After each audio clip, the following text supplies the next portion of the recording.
Guys ನೀವೇನಾದರೂ ಹೊಸ YouTuber ಆಗಿದ್ದೀರಿ ಅಂದರೆ ಸೊ ನಿಮಗೆ ಈ ರೀತಿ ಪ್ರಾಬ್ಲಮ್ ಆಗ್ತಾಯಿದೆ. ಏನಪ್ಪ ಅಂದರೆ ಇವತ್ತು ಯಾರಾದರೂ ನಿಮಗೆ ಸಬ್ಸ್ಕ್ರೈಬ್ ಮಾಡಿದಾರಪ್ಪ ಅಂದರೆ ಸೊ ನೆಕ್ಸ್ಟ್ 10-20 ಸಬ್ಸ್ಕ್ರೈಬರ್ಸ್ ಮೈನಸ್ ಆಗ್ತಾ ಇರ್ತಾರೆ.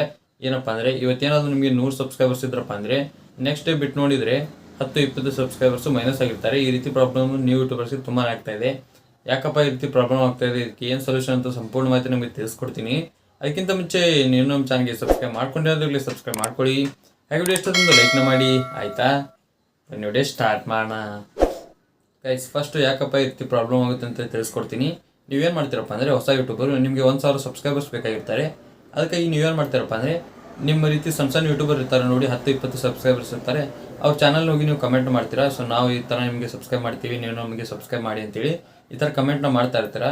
ಆ ರೀತಿ ಮಾಡೋಂಗಿಲ್ಲ. ಸೊ ಯೂಟ್ಯೂಬ್ನಲ್ಲಿ ಹೇಳೋಂಗೂ ಇಲ್ಲ. ಸೊ ನಾ ಹೇಳ್ತಾ ಇದ್ದೇನೆ ಅಷ್ಟೇ. ಸೊ ಆ ರೀತಿ ಹೇಳೋಂಗೂ ಇಲ್ಲ ನಿಮ್ಮ ವಿಡಿಯೋದಲ್ಲಿ. ನೀವು ಹೇಳೋಕೆ ಹೋಗ್ಬಿಡಿ. ಮತ್ತು ಏನು ಮಾಡ್ತೀರಪ್ಪ ಅಂದರೆ ಬೇರೆ ಬೇರೆ ಚಾನಲ್ ಹೋಗಿ ಕಮೆಂಟ್ನ ಮಾಡ್ತೀರಾ. ಸೊ ನಾ ಈ ರೀತಿ ಹೆಲ್ಪ್ ಮಾಡ್ತೀನಿ, ನೀವು ನನಗೆ ಹೆಲ್ಪ್ ಮಾಡಿ ಅಂತೇಳಿ ಕಮೆಂಟ್ನ ಮಾಡ್ತೀರಾ. ಸೊ ಅದನ್ನೆಲ್ಲ ಯೂಟ್ಯೂಬ್ ನೋಡ್ತಾ ಇರುತ್ತೆ. ಸೊ ನೀವೇನಾದ್ರು ಆ ರೀತಿ ಮಾಡ್ತಾ ಇದ್ದೀರಪ್ಪ ಅಂದರೆ ಅವಾಗ ನಿಮ್ಗೆ ಸಬ್ಸ್ಕ್ರೈಬ್ಸ್ ಎಷ್ಟು ಮಾಡಿರ್ತಾರೆ ನೋಡಿ, ಅದನ್ನೆಲ್ಲ ಮೈನಸ್ನ ಮಾಡ್ತಾರೆ.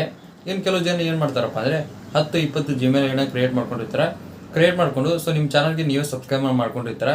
ಆ ರೀತಿ ಮಾಡೋದ್ರಿಂದ ಅದು ಸ್ಪ್ಯಾಮ್ ಅಂತ ಕನ್ಸಿಡರ್ ಆಗಿ ಯೂಟ್ಯೂಬ್ನವ್ರಿಗೆ ಗೊತ್ತಾಗುತ್ತೆ ಏನು ಮಾಡ್ತೀರಾ, ಯಾವ ಫೋನಿಂದ ನೀವು ಸಬ್ಸ್ಕ್ರೈಬ್ನ ಮಾಡಿದ್ದೀರಾ. ಸೊ ಎಲ್ಲ ನೆಟ್ವರ್ಕ್ ಗೊತ್ತಿರುತ್ತೆ ಅವ್ರಿಗೆ. ನೀವು ಆ ರೀತಿ ಮಾಡ್ತಿರ್ತೀರಿ ನೋಡಿ. ಸೊ ಅದನ್ನು ಕೂಡ ನಿಮಗೆ ಸಬ್ಸ್ಕ್ರೈಬ್ನ ಡ್ರಾಪ್ ಮಾಡ್ತಾರೆ. ಈ ರೀತಿ ಮಾಡೋಕೆ ಹೋಗ್ಬಿಡಿ. ಇನ್ನು ಕೆಲವು ಜನದ ಯಾಕಪ್ಪ ಮೈನಸ್ ಆಗುತ್ತೆ ಅಂದರೆ ಅವರು ಯೂಟ್ಯೂಬ್ನಲ್ಲಾಗಿರ್ಬೋದು ಬೇರೆ ಬೇರೆ ಆ್ಯಪ್ನಲ್ಲಿ ಒಂದಿಷ್ಟು ಆ್ಯಡ್ಸ್ ಬರ್ತಾ ಇರ್ತವೆ. ಸೊ ನೀವು ಇಷ್ಟು ದುಡ್ಡು ಕೊಡಿ, ನಿಮಗೆ ಸಬ್ಸ್ಕ್ರೈಬರ್ಸ್ ಆಗಿರ್ಬೋದು, ವಾಚ್ ಟೈಮ್ ಆಗಿರ್ಬೋದು ಕಂಪ್ಲೀಟ್ ಮಾಡ್ಕೊಡ್ತೀವಿ ಅಂತೇಳಿ ಆ್ಯಡ್ ಬರ್ತಾ ಇರುತ್ತೆ. ಸೊ ಅವ್ರಿಗೆ ಏನು ಮಾಡ್ತೀರಪ್ಪ ಅಂದರೆ ಅಲ್ಲಿ ಹೋಗಿ ದುಡ್ಡು ಕೊಟ್ಟು ನೀವು ಸಬ್ಸ್ಕ್ರೈಬರ್ಸ್ ಆಗಿರ್ಬೋದು, ವಾಚ್ ಟೈಮ್ ಆಗಿರ್ಬೋದು ಪರ್ಚೇಸ್ನ ಮಾಡ್ತೀರಾ. ಆ ರೀತಿ ಮಾಡೋದ್ರಿಂದ ಯೂಟ್ಯೂಬ್ನಲ್ಲಿ ಗೊತ್ತಾಗುತ್ತೆ, ಅದು ಸ್ಪ್ಯಾಮ್ ಅಂತ ಕನ್ಸಿಡರ್ ಆಗುತ್ತೆ. ಯಾವ ರೀತಿಪ್ಪ ಅಂದರೆ ಈಗ ನೀವು ದುಡ್ಡು ಕೊಟ್ಟು ಸಬ್ಸ್ಕ್ರೈಬರ್ಸ್ನ ತೊಗೊತೀರಾ ನೋಡಿ, ಅವ್ರು ಯಾವುದೇ ರೀತಿ ರಿಯಲ್ ಸಬ್ಸ್ಕ್ರೈಬರ್ಸ್ ಅಲ್ಲ.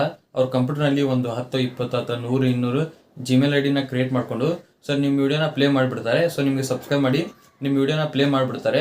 ಅವಾಗ ನಿಮ್ಮದು ಸಬ್ಸ್ಕ್ರೈಬರ್ಸ್ ಆಗಿರ್ಬೋದು, ವಾಚ್ ಟೈಮ್ ಆಗಿರ್ಬೋದು ಕಂಪ್ಲೀಟ್ ಆಗುತ್ತೆ. ಆ ರೀತಿ ಮಾಡೋದ್ರಿಂದ ಯೂಟ್ಯೂಬ್ನಲ್ಲಿ ಗೊತ್ತಾಗುತ್ತೆ ಯಾವುದರಿಂದ ಇವರು ಸಬ್ಸ್ಕ್ರೈಬ್ ಬಂದಿದೆ ಅಂತೇಳಿ ಗೊತ್ತಾಗಿ ನಿಮ್ದೆಲ್ಲ ಅದನ್ನ ರಿಮೂವ್ ಮಾಡ್ತಾರೆ. ಮತ್ತು ಇನ್ನೊಂದೇನಪ್ಪ ಅಂದರೆ ನೀವೇನಾದ್ರು ಆ ರೀತಿ ಮಾಡ್ತಾ ಇದ್ದೀರ ಅಂದರೆ ನಿಮ್ಮ ಚಾನಲ್ ಡೆಡ್ ಆಗುತ್ತೆ. ಯಾವ ರೀತಿಯಪ್ಪ ಅಂದರೆ ನೀವು ಡೈಲಿ ವಿಡಿಯೋನ ಹಾಕ್ತಾ ಇದ್ದೀರ ಅಂದರೆ ಬೇರೆ ಬೇರೆ ನಿಮ್ಮ ವಿಡಿಯೋ ನೋಡಿ ಸಬ್ಸ್ಕ್ರೈಬ್ ಮಾಡ್ಕೊತಾರೆ. ಅವರು ರಿಯಲ್ ಸಬ್ಸ್ಕ್ರೈಬರ್ಸ್ ಆಗಿರ್ತಾರೆ. ನಿಮ್ಮ ನೆಕ್ಸ್ಟ್ ವಿಡಿಯೋನ ಹಾಕಿದ್ರು ಕೂಡ ನೋಡ್ತಾರೆ. ಇವಾಗ ನೀವೇನು ಮಾಡ್ತೀರಪ್ಪ ಅಂದರೆ ದುಡ್ಡು ಕೊಟ್ಟು ಪರ್ಚೇಸ್ನ ಮಾಡಿರ್ತೀರ, ಅದು ಯಾವುದೇ ರೀತಿ ವಿಡಿಯೋ ನೋಡೋಲ್ಲ. ನೀವು ಫಸ್ಟ್ ದುಡ್ಡು ಕೊಟ್ಟಿರ್ತಾರೆ. ಆ ರೀಸನಿಂದ 1000 ಸಬ್ಸ್ಕ್ರೈಬ್ಸು ಮತ್ತು ಫಸ್ಟ್ ಟೈಮ್ನ ಕಂಪ್ಲೀಟ್ ಮಾಡಿಕೊಡ್ತಾರೆ. ನೆಕ್ಸ್ಟ್ ಅವರು ನಿಮ್ಮ ವಿಡಿಯೋನ ನೋಡೋಂಗಿಲ್ಲ, ಫಸ್ಟ್ ದಿನ ಮಾತ್ರ ನೋಡೋದು. ಯಾಕಪ್ಪ ಅಂದರೆ ನೀವು ದುಡ್ಡು ಕೊಟ್ಟಿರ್ತಾರೆ. ಆ ರೀತಿಯಿಂದ ಅವತ್ತು ಮಾತ್ರ ವಿಡಿಯೋ ನೋಡ್ತಾರೆ. ನೆಕ್ಸ್ಟ್ ಡೇ ನಿಮ್ಮ ವಿಡಿಯೋನ ಯಾವುದೇ ರೀತಿ ನೋಡೋಂಗಿಲ್ಲ. ಅವಾಗ ಕಂಪ್ಲೀಟಾಗಿ ನಿಮ್ಮ ಚಾನಲ್ ಡೆಡ್ ಆಗುತ್ತೆ. ಆ ರೀಸನಿಂದ ಯಾವುದೇ ರೀತಿ ದುಡ್ಡು ಕೊಟ್ಟು ಸಬ್ಸ್ಕ್ರೈಬರ್ಸ್ ಆಗಿರ್ಬೋದು, ವಾಚ್ ಟೈಮ್ ಆಗಿರ್ಬೋದು ಪರ್ಚೇಸ್ನ ಮಾಡೋಕೆ ಹೋಗ್ಬಿಡಿ. ಇವಾಗ ನೆಕ್ಸ್ಟ್ ಇನ್ನೊಂದು ಹೇಳಿದೆ, ಬೇರೆ ಬೇರೆಗೆ ಹೋಗಿ ನೀವು ಕಮೆಂಟ್ ಮಾಡಿಕೊಂಡು ಸೊ ನಿಮ್ಮ ಚಾನಲ್ ನೇಮ್ ಹಾಕೋದು, ನಿಮ್ಮ ಚಾನಲ್ ಲಿಂಕ್ ಹಾಕೋದು, ನಮಗೆ ಸಬ್ಸ್ಕ್ರೈಬ್ ಮಾಡಿ ನಾವು ನಿಮ್ಗೆ ಮಾಡ್ತೀವಿ ಅಂತ ಹೇಳೋದು. ಆ ರೀತಿ ಮಾಡೋಕೆ ಹೋಗ್ಬಿಡಿ. ಆ ರೀತಿ ನೀವೇನಾದ್ರು ಮಾಡ್ತಾ ಇದ್ದಾರೆ ಅಂದರೆ ನಿಮ್ಮದು ಕಂಪ್ಲೀಟಾಗಿ ಸಬ್ಸ್ಕ್ರೈಬರ್ ರಿಮೂವ್ ಆಗುತ್ತೆ, ಯಾವುದೇ ರೀತಿ ವಾಪಸ್ ಬರೋಂಗಿಲ್ಲ. ಇವಾಗ ನಿಮ್ಗೆ ಗೊತ್ತಾಯ್ತು ಅನ್ಕೊಂತೀನಿ ನ್ಯೂ ಯೂಟ್ಯೂಬರ್ಸ್ಗೆ ಯಾಕಪ್ಪ ಈ ರೀತಿ ಸಬ್ಸ್ಕ್ರೈಬರ್ ಡ್ರಾಪ್ ಆಗುತ್ತೆ ಅಂತ ಸಂಪೂರ್ಣ ಮಾಹಿತಿ ನಿಮಗೆ ತಿಳಿಸ್ಕೊಟ್ಟಿದ್ದೀನಿ. ನಿಮ್ಗೆ ಏನಾದರೂ ವಿಡಿಯೋ ಅಂತ ಹೆಲ್ಪ್ಫುಲ್ ಆಗಿದೆ ಲೈಕ್ ಮಾಡಿ, ಹಾಗೆ ಚೆನ್ನಾಗಿ ಯಾರೋ ಹೊಸಬಾಗಲಿ ಸಬ್ಸ್ಕ್ರೈಬ್ ಮಾಡಿ. ಮತ್ತೆ ಮುಂದೆ ಸಿಗ್ತೀನಿ. Thank you for watching. Love you all. Bye.